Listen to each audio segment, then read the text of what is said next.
Hello, friends. Welcome to the Note Coach podcast. I'm your host, Suzanne Kohlberg, joined today by Natalie Bedard, but she's known as NatNat, and we'll see how we go. I was saying before we hit record, one of my kids couldn't say Natalie as a name, so she called my friend NatNat, and you were telling me that's how you got your nickname. So I find that highly amusing. We're going to talk about all sorts of things today, the inner critic, how anxiety can be your superpower. So I'm excited to hear about that as a highly anxious person.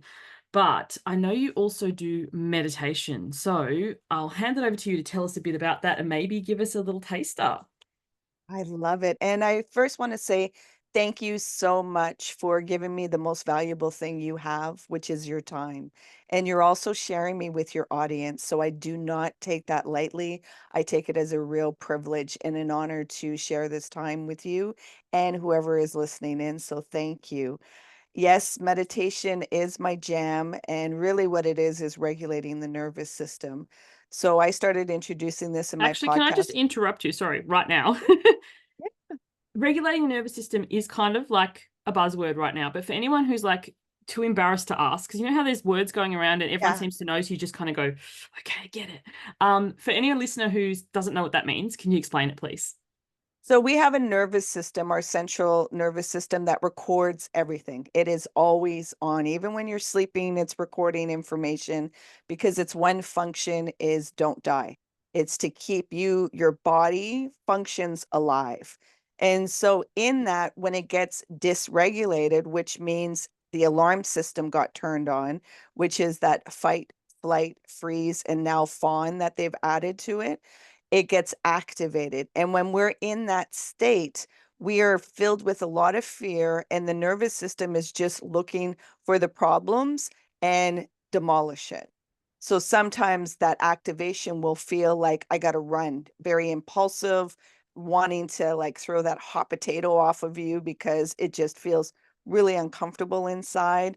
The freeze is that shutting down state where you feel like you're lazy or you're really tired or not a brain fog. That's one state. The flight, sorry, I'm always like free sleep. The But we'll flight start with is F, which is running. good, but also bad when you're trying to go through them. Yeah, the F's, F's, F's, yeah.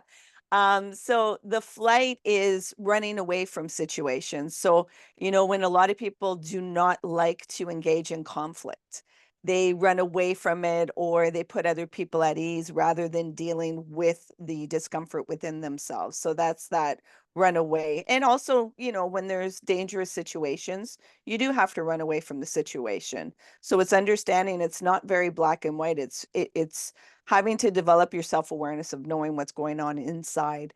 And then there's this new one that they call the fawn state, which is that people pleasing and being able to conform and belong into your settings and with people. Because most times when people have been in a fawn state, their environment was highly volatile or there wasn't emotions weren't allowed to be expressed or felt.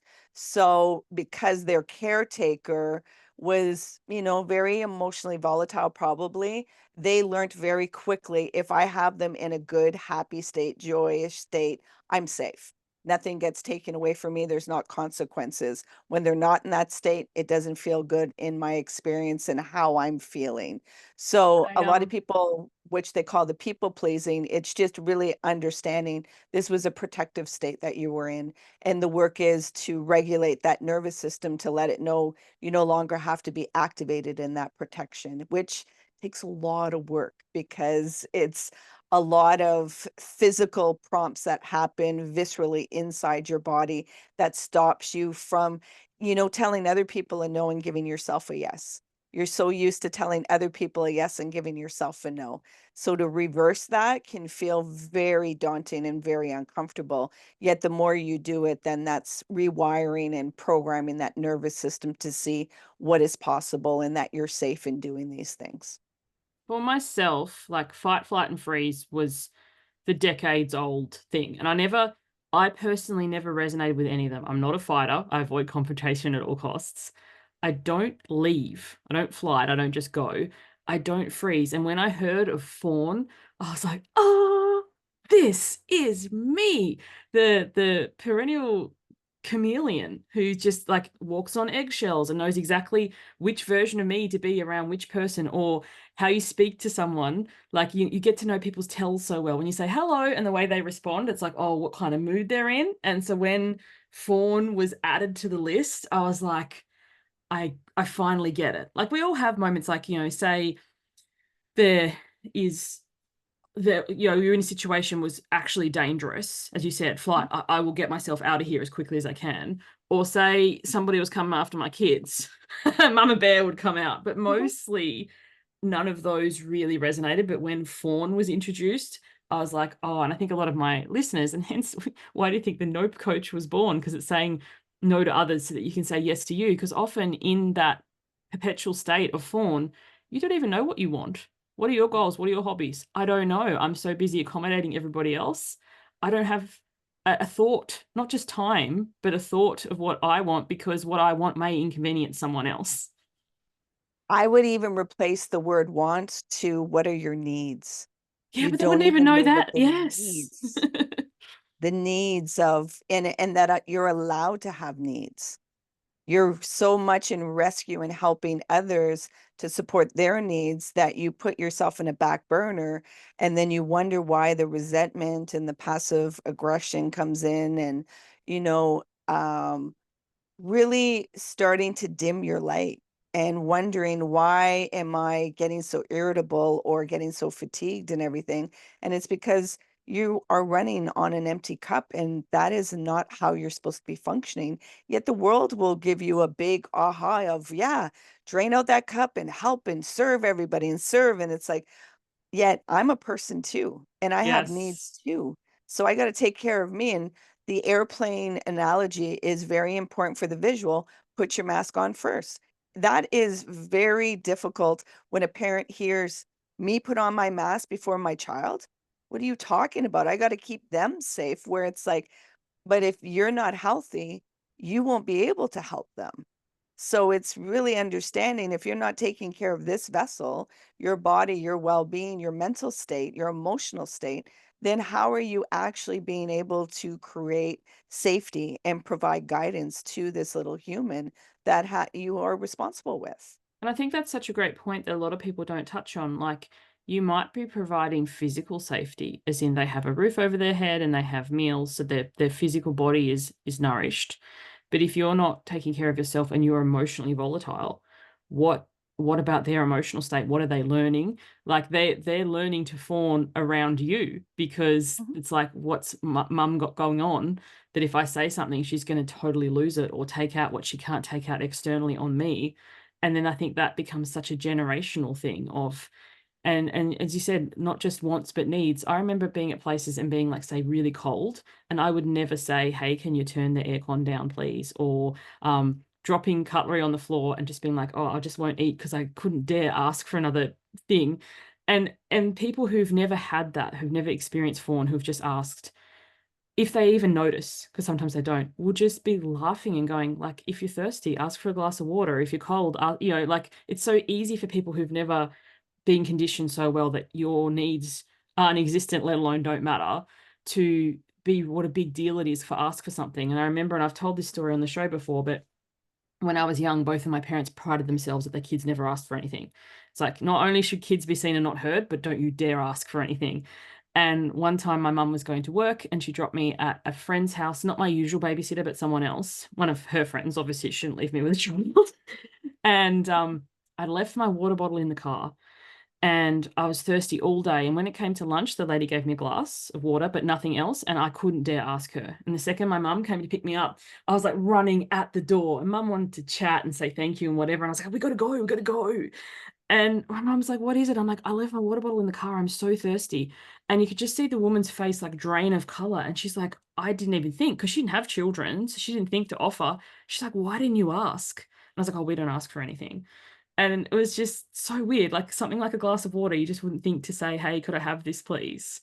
And, now I think the other side of it, as you learn to ask, and as you said, heal this and grow through this, not to demand. You could ask, people could say no, and you'll be okay either way. But, sometimes I make outrageous asks now. Well, it feels outrageous to me. For people on the healthier spectrum, it's probably just regular.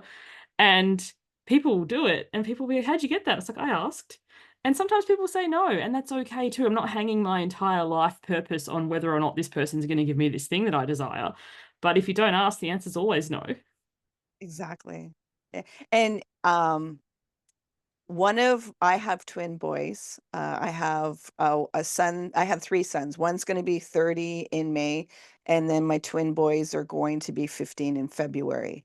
And one of the twins has no problem asking all the time. And the part where you are talking about of, no, no, no, we don't want to ask, don't inconvenience, don't go asking for too much. And he's like always asking. I'm like, they're going to tell you no. And all time it's always yes, he gets it, which logically it should be a no in restaurants or trying to do this, yet he always gets the yes, just to show me and teach me again to don't be afraid to ask. Yet when you've been in this state, like I said, physiologically, like intellectually, we can know a lot of things. If intellectual would change you, the world would be totally different.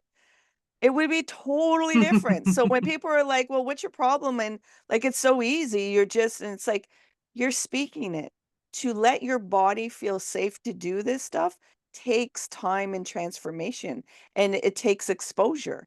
So, and as you said about the dropping of the cutlery, what pops up for me is the emotion of embarrassment.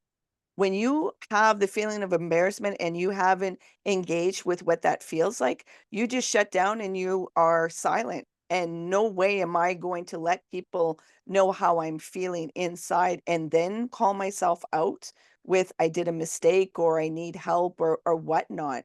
So people like what I provide in the space is like safety. Let's feel what's activating this protective mode that's stopping you from accessing the things that you intellectually know, yet it hasn't dropped into your body to take action with because it doesn't feel safe. Yes. And to hold that space. I think that thing being linked to embarrassment or humiliation or anxiety or something, as you said, that you don't want to experience or haven't let yourself experience before. When my daughter, she's now 11, when she was 1, maybe 18 months, she was actually eating, not just baby food. But then again, we did baby-led weaning, so she never ate baby food. But anyway, my husband and I went to a Brazilian barbecue, so like a massive they just keep so cool. You have this little token, and one way up they keep bringing you food, and then you choose, and then when you've had enough you turn the token. And anyway, my daughter, the first time she was in a little high chair and she did accidentally sweep her cutlery off of her plate, little plastic knife and fork. It was kind of cute.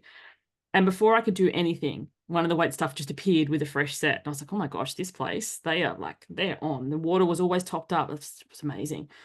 Anyway, eventually it became a game. She realized every time her cutlery went over the side, a fresh set appeared. And I just had to say to them, excuse me, I appreciate this. Do not bring this again. Like, she's got you wound around her finger. She's got your number. She's had enough to eat and she's just playing now. But it was just amazing to me how not only was it not a bother, not only did I not even have to ask, they were on it, but like they weren't like, oh, you're a stupid kid, can't keep a cutlery on the table or whatever. They're just appearing constantly, fresh cutlery all the time. And to her, and now she doesn't have issues asking for anything. We went out to dinner just last night. We're recording this now, and I can't remember what she wanted, but she's like, "Can I please have the sauce on the side, and can I please have this instead of the sauerkraut?" We went to a German place, and she doesn't like sauerkraut, and they're like, "Yeah, sure, no worries." And I was just like, "Look at her go!" Exactly. And that's how that my one twin too, he's like, I don't want these onions in there. I don't want this in there. I don't want that. I was like, you basically don't want the meal. You just want two of like the five ingredients that they have. And I'm like, why are you? And it's like, and they're like, yep, no problem, no problem, no problem. And I'm like, I wasn't able to do any of this when I was a child. Like it was no, you just get You what's get on what you your get, plate and you and don't get upset. That's like wired into me. exactly. Yeah. And, there's a balance with that because some of it is appreciation and not, being in those expectations, yet not in a way that you cannot have needs.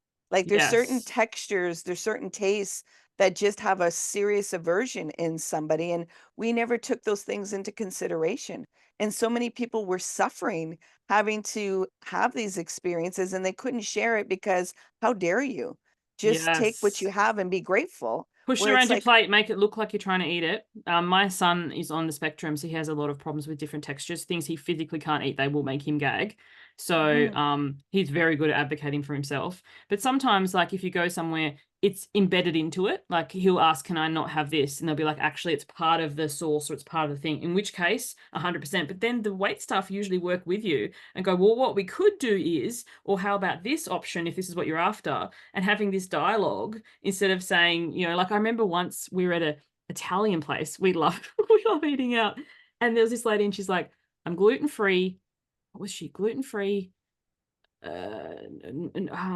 Basically she listed all this stuff. And I was thinking, what are you going to eat in an Italian restaurant? It's like, what physically is there here that you could eat? Because she couldn't eat gluten, she wouldn't eat pasta, she would, I don't know. It was dairy. just this dairy and this list of things. And I was like, are they going to bring you ice? Because that's the kind of thing I would do.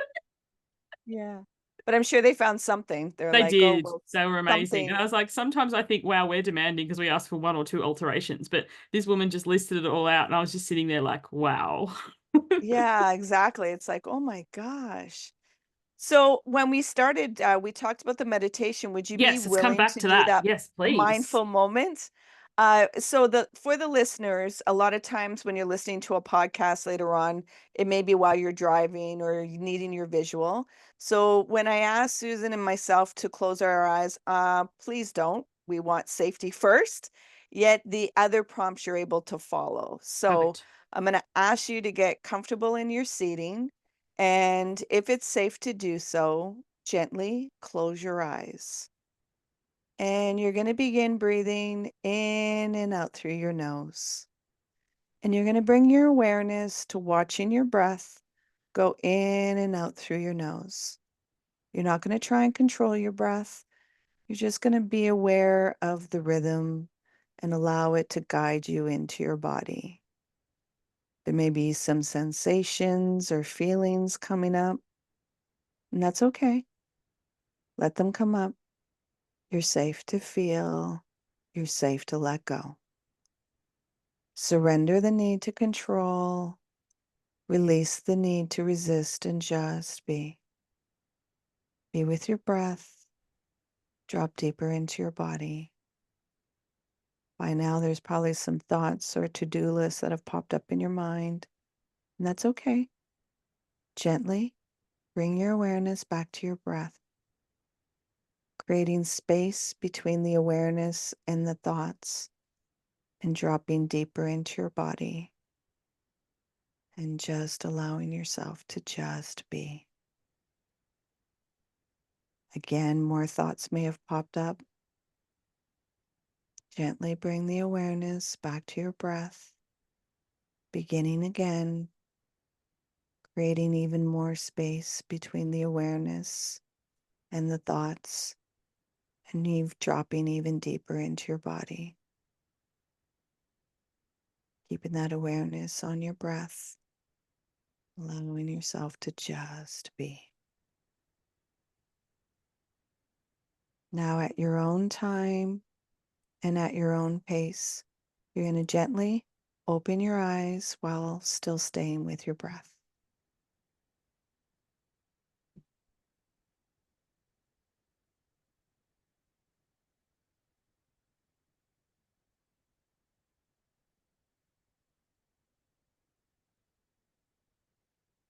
So these are these mindful moments that we can take and interrupt, whatever experience that we're going in, where we're told about patterns in humans. And sometimes we have a narrative or an emotional state that just takes us along on a journey, and we don't think that we can interrupt it and pause, stop it for a minute, do a check-in internally to see what's going on, inside. What's your emotional state? Is it hijacking some of your behavior without you consciously knowing? So by being with your breath is always in present time. And I get some people get irritated when they hear just breathe. And it's like, I already am breathing. It's bring the awareness to the breath. so that you can come inside and start engaging with that nervous system. In that experience that I just demonstrated, it was experiencing the nervous system and seeing those thoughts and seeing, oh, I don't have to identify. I can come back to the breath, but not shut it down, just not give it awareness and attention.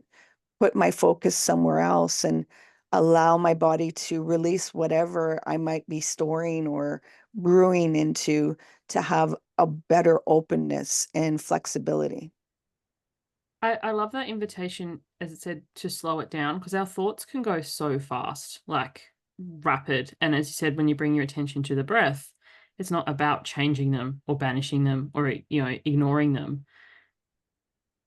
It's just slowing it down to notice. And what was interesting for me in that little take, I didn't notice thoughts. Well, I suppose this technically is a thought, but I didn't think about, oh, I've got to do the washing or I've got to get my kids up for school after this. Like now I'm coming up with thoughts, but the birds outside, that's like really had my attention. It was like, oh, wow, I didn't notice them at all when we're talking. Obviously, sound as well, but like, and then also the next time, the traffic. Like it's early morning here, so it's just starting to ramp up. But the things that you don't even notice when you're swept up in whatever has your current focus.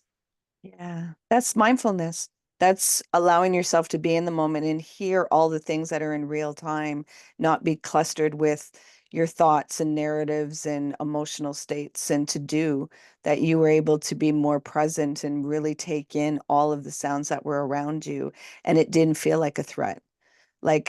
Possibly if it was construction, it may have irritated you because it was too much of a loud noise or it felt too disruptive for the time of day. So, and it's being curious, not like you said, turning things off or pushing things away.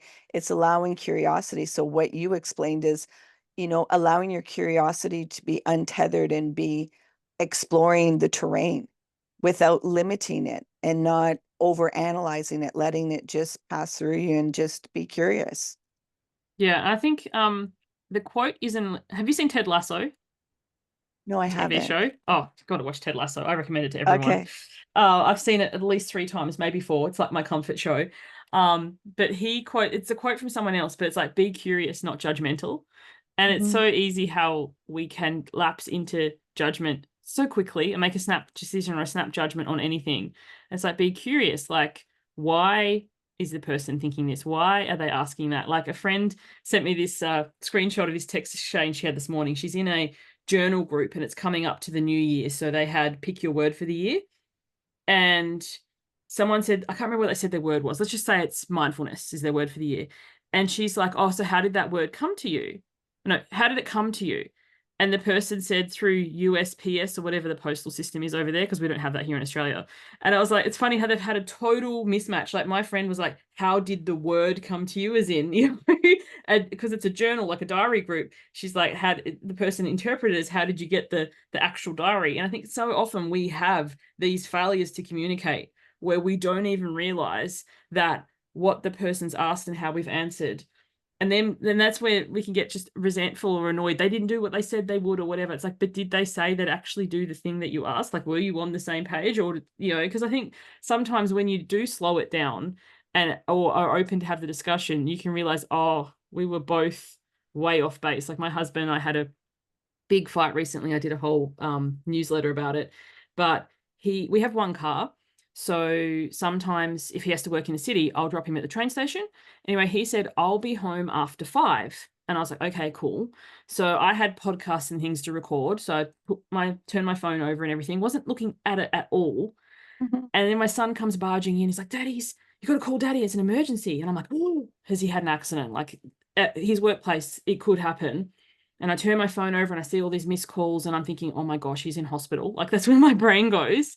And Yeah. he's like, where are you? I'm at the train station. And I'm like, what do you mean it's 2:30?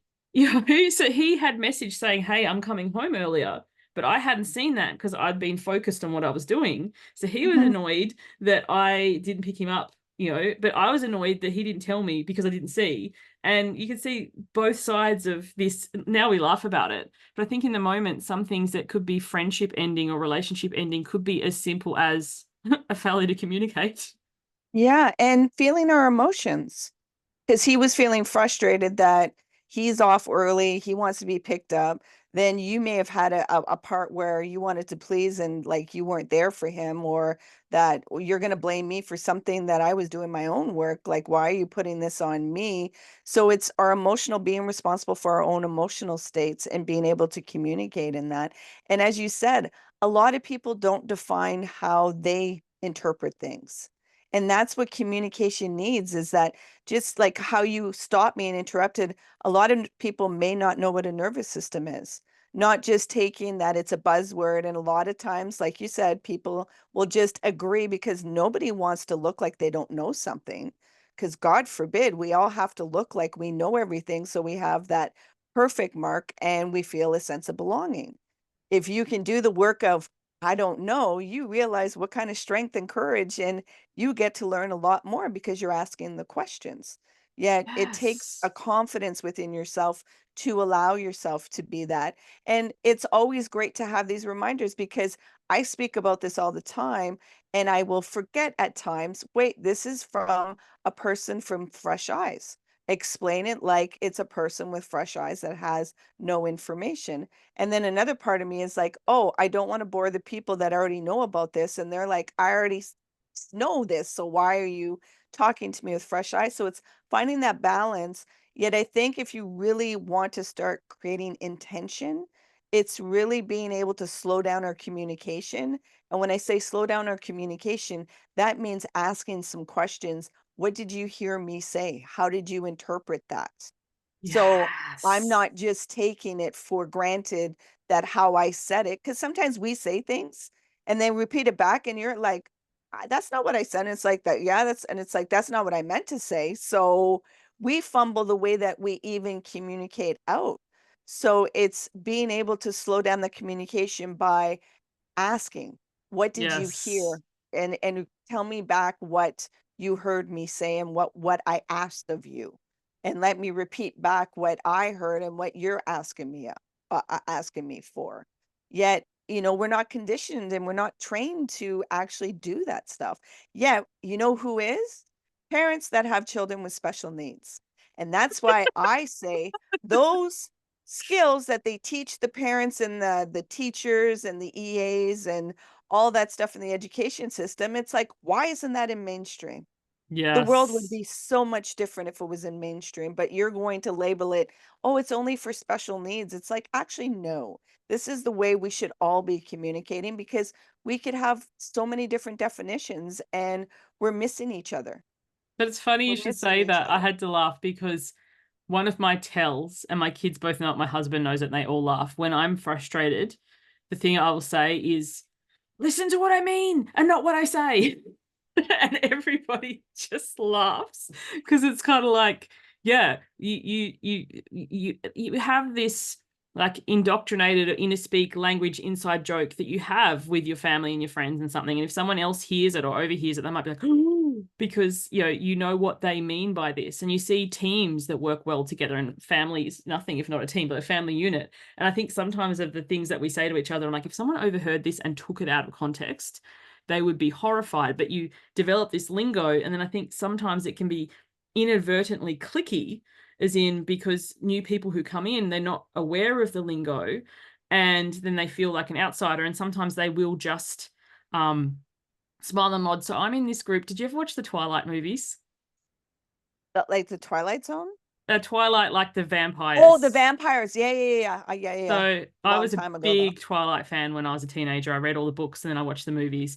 And there's this group on Facebook called Twilight Shit Posting, which has Okay. like 700 something thousand people in the group.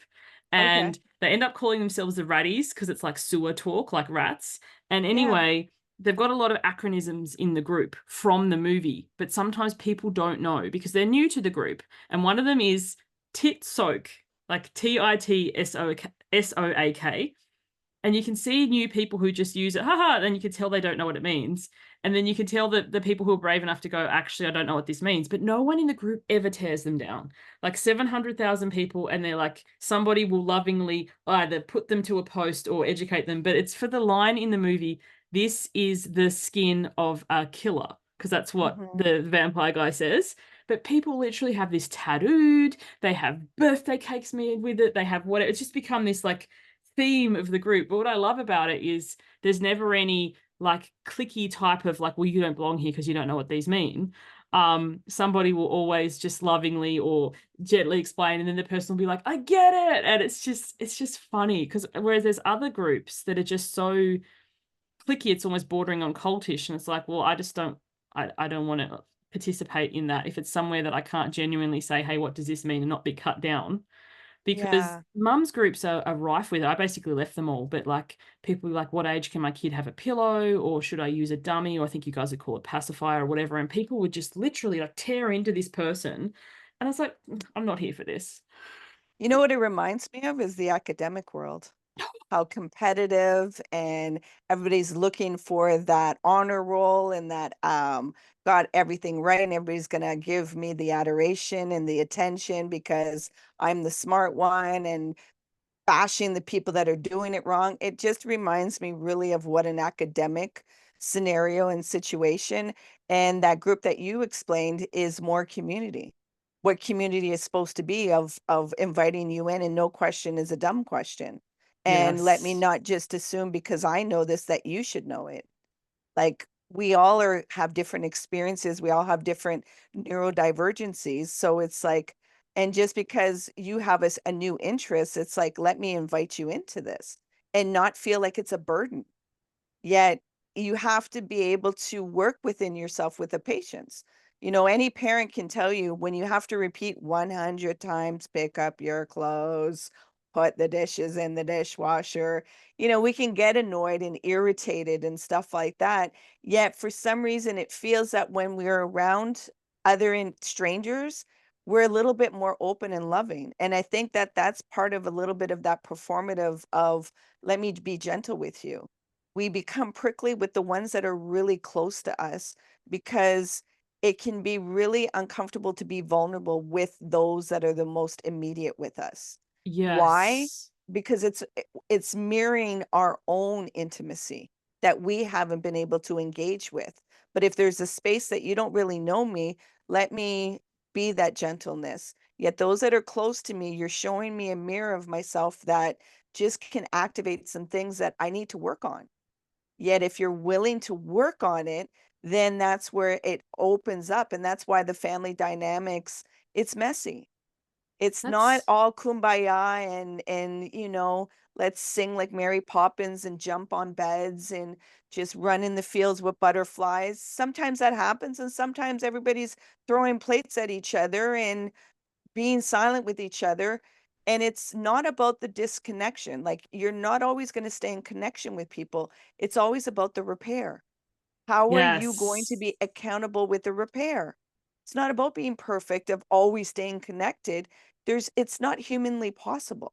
You're not even able to stay fully connected with yourself all the time. When you get overwhelmed, we numb, we disassociate to be able to process and not overstimulate our psyche and our body. So we come back. So in our interactions, it's that repair and accountability of I, not you, you did I. This is what I was experiencing, and take accountability of that atonement.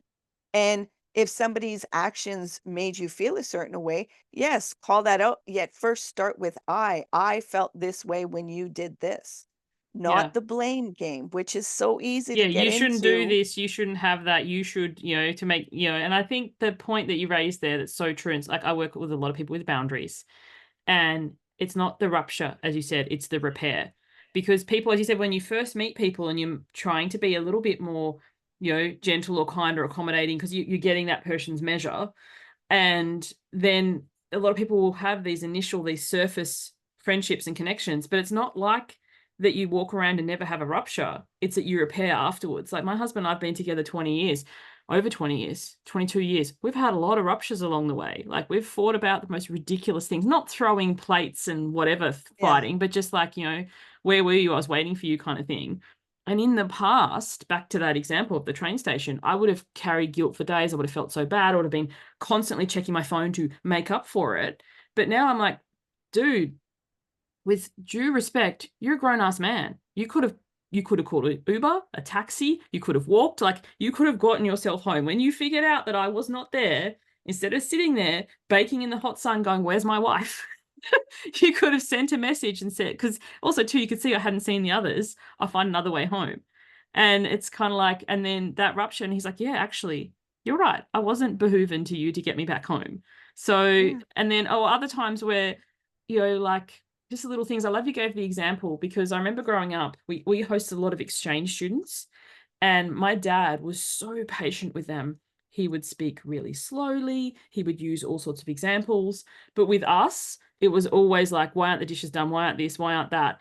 And then whenever we did do it, it was never acknowledged. It was like, well, that's your job anyway.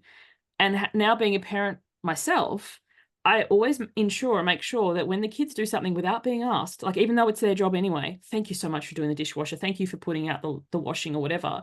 Because I think sometimes I was rebellious and didn't do stuff because that's how I got spoken to. Like at least I got acknowledged then. Whereas if I always did all the stuff, it was just like there wasn't that thing. So I think, that acting out or that rebelliousness gets you some attention, but why don't we give people attention for the things that we actually want done? Exactly. That's why, and it's really learning to rewire that nervous system to appreciate what you want to appreciate.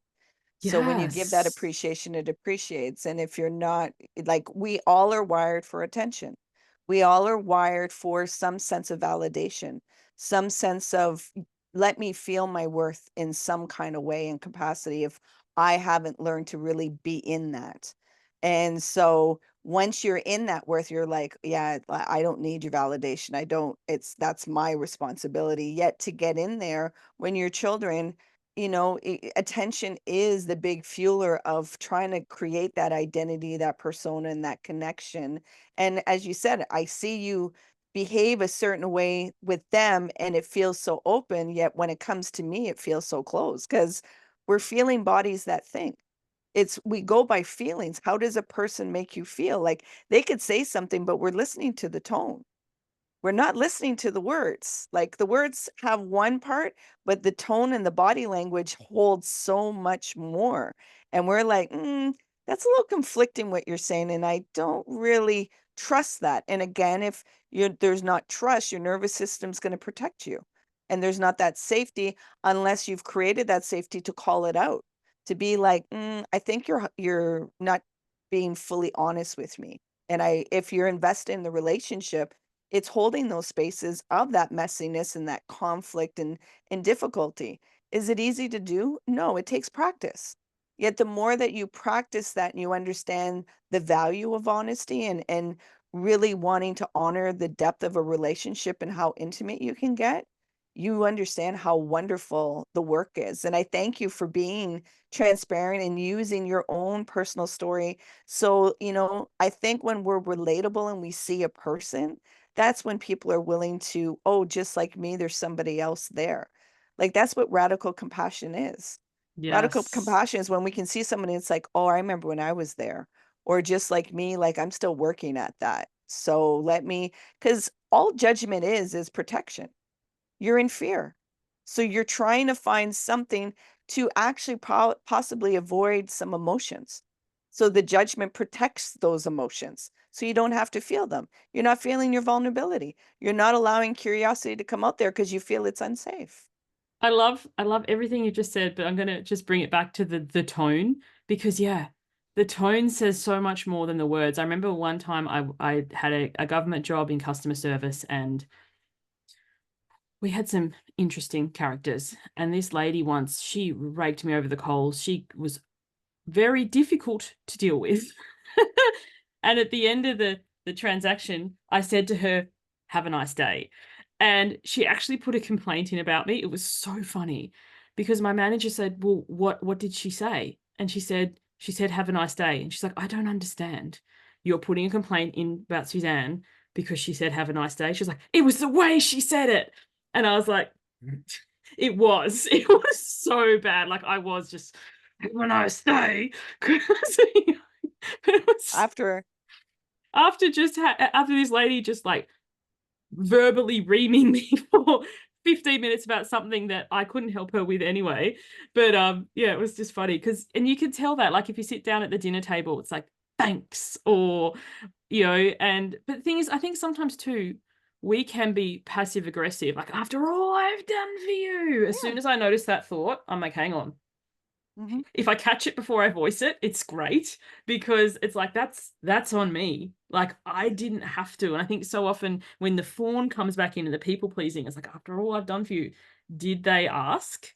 Did they notice? Probably they didn't notice because they didn't actually want that done. Mhm. Like, so it's like noticing our own reaction, our response. And as you said, when this happens, I feel not you shouldn't do that because people are really easy to tell people what they shouldn't do to make them feel better. But it's like they can do whatever they want. I remember my late mother when I first rebranded my business to be quite sweary. And she was like, Suzanne, you can't say these things. What if you, why are you saying them like clearly on your website? I'm like, so if I say fuck when we're in session, they're prepared. And she was just like horrified. But it was like, we're always putting on these masks and trying to be this way. And then when people get to know us, they're like, you've changed. It's like, have I really changed or have I just been the real me? Exactly. We wear so many masks for that performative, again, that sense of belonging, that identity of what a good girl, a professional, a person that doesn't use foul language. And all that is like, the F word is just emotions. It's a plethora of emotions. You can say the fuck in certain tones and it means so many different things. And it's just an emotion. And we don't know how to bring emotions in our communication. So when people are using inappropriate language, people get so offended. And it's like, are you offended by the word or are you offended because you don't know how to deal with the emotions? You're not That's willing to such a good interact way with of it. putting it. But also too, a lot of the things can be quite cultural. Like you, the way that you speak, foul language or, swear words aside, different actions. Like I remember when I was a teenager, I went to Japan on a school trip. It was incredible. Now, in Australia, if your nose is stuffy or whatever, you blow it. Like, you blow your nose. Sniffing is actually quite rude here. In Japan, Mhm. I noticed so many people were sniffing, and sniffing just to me is, ugh. But when one stage when I went to pull out my handkerchief, the teacher's like, "Put that away! You can't blow your nose in public. It's rude here." And I was like, "Oh," But it's just, it's all Imagine. you know, it's what you get used to, and so and even not just culture, even within your home, like you could be Yeah. a house that's a shoes on house or shoes off house, or says a acknowledgement or prayer before a meal, or doesn't, or there's so many things that you like. For us, my little family, my husband and my children, before we eat any meal, we go around and we say what we're thankful for. Like it doesn't need to be huge. You could be thankful for it's usually the littlest things are the best. Like, and when I go to visit my extended family, it grates their gears. Like we can't do that. They just don't like it. So usually we just whisper it or one of us will write it down because that's what we've become used to. But in other places, people don't like that. And it's like, I think as a world have become more accommodating that different people have different ways that they do things. And it's not meant as a slight or an offense or you should do this. Like when I have religious friends come here, we're not actively like subscribe to a religion. If they Mhm. want to say grace, I'm like, please do. Like we will bow our heads and be silent for you to have your thing, but that's not what we do here. This is what we do, and you can join in or you cannot. But I think the more you have that and get exposure to different things and just let them have their space, it doesn't mean that you need to do it as well. Yeah, it's the flexibility. And being able to, oh, I got your experience, and it doesn't mean that it's always going to be in my repertoire. I Yeah. experienced something and it's like, oh, that's great and nice. And I can use it if I want to, or if I don't have to. Yet the rigidity, that's like that old generation of it has to Yes. be just this way. And now it's like flexibility of, and look at how, I was just having a conversation this weekend about how we scorn the body. Like, like say you want, like you just use the example of sneezing and how inappropriate it would be in one culture to blow your nose, which that's what your body is trying to get rid of something that is not good for it. Or say passing gas. How many people are holding in their farts, their Be so gas in their uncomfortable. stomach, and then they're having digestive issues and everything else, or not burping, like not being able to cough. How many people hold in their cough and not allowing the body to do what it needs to do? So you're suppressing the mechanics of what the body would do to bring healing and to bring health. Yet, because of culture and human behavior, we scorn the body in so many ways. And then people wonder why there's so much disease and how they don't even know how to relate with themselves or their body, or they're scorning the body because of all of these conditions that have been placed in different parts of the world and within their own home. And this is just physical things. There's also the emotional things too. Like, I'm not saying that you should have a full on meltdown temper tantrum in front of someone, but like, I cry a lot and I cry easily. Gosh, it makes people uncomfortable. I'm never Right? uncomfortable. My eyes are just leaking, and the Yeah. crying could be all sorts of things: happy, excited, sad, mad, whatever. But it's just like, I've just learnt to roll with it. And Yeah. then it goes so much quicker than I'm trying to hold it, trying to hold it, trying to hold it, trying to hold it. It's like, let me just leak this out and I can still be here. I'm not gonna, fall apart. It's like my vulnerability is coming out and it's melting some emotions that I'm feeling, and also going beyond the pattern that I'm used to. So being Mm. able to go beyond the pattern, my body's releasing those armaments, and those tears are a plethora of emotions and expressions so that I can enter into somewhere where I feel some safety. Yet, how Yes. many times do people apologize for their tears? We Always. don't even Or normalize. they get uncomfortable when I'm crying and they're trying to placate or trying to change whatever. I'm like, I'm not uncomfortable here. Like, this is Mhm. how I process stuff. So let me do my thing. Yeah, it's But when I'm they just tell looking at you the not time. to We could cry. literally, Oh, yeah, yes. we could literally talk for Oh, hours. But wow. yeah, I know the time. I'm just like, whoa. So let the listeners know what it is that you could do and where they can find you. So my website is liftoneself.com. That's liftoneself.com.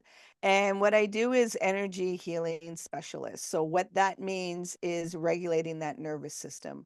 I create a safe space so that somebody can enter in and feel their authentic emotions and create that honesty within themselves, and start, developing that self-awareness, and start, coming out of the belief systems and the narratives other people have conditioned and possibly indoctrinated them in, and that they take possession of the pen of their own story. And they start being curious of what works for them, not what worked to fit in the box of what society or education or, career has said. What are things that would actually work for me that would go so much more with ease? Let me stop putting other people at ease. I actually have to be honest and truthful with myself. So another buzzword is being that authentic self. Well, to be that authentic self means you need to feel your authentic emotions. And, emotions are data. They're information. It doesn't mean that you're supposed to follow every guidance. Anger is a protective emotion. So sometimes it's telling me to do some things. It's like, no, no, no, what's deeper than that? Like, what am I actually feeling to feel the depths of it?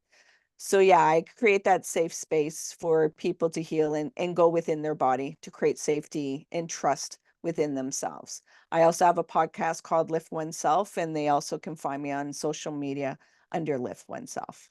I love that. And I love, just briefly before we wrap up, the way you're saying, like, the emotions. What came to mind for me is if you're driving your vehicle and then a light comes on, oh, I need to check my tires, or a light comes on, I need more fuel, or I need more charge, or a light comes on, like, your emotions can be that too. Like, an anger, it's a light. And if you're like, I'm going to deal with this, and sometimes you can't deal with it right now, like you're in the middle of the highway, tire pressure's a bit low. I literally can't stop right here. I'm going to get rear-ended. So the anger could be like, I'm in the middle of a meeting. It's not the time, but it's just noted that as soon as I can, I'm going to give this some attention. And I just think, if we saw emotions the way we saw like the physical things, how Mhm. differently our lives could be. Mhm. I love Mhm. it. And even in our interactions, allowing emotions to be in the spaces, to allow there to be honesty and allow ourselves to engage with conflict. Like, we Mm. can agree to disagree. Like, you're gonna see it one perception, I'm gonna see another perception, yet we don't have to bounter each other that you have to see it my way. It's like, be curious of, "Oh, that's how you see it." Like, I tell people in a visual, imagine yourself at a table and there's food there. One's eating with their hands, one's eating with the knife and fork, one's eating with a spoon, one's eating with chopsticks. Am I gonna berate the person, "No, eat with a knife and fork because that's the only way," and the other person's eating with their hands and they're enjoying it? It's like, the thing is the food.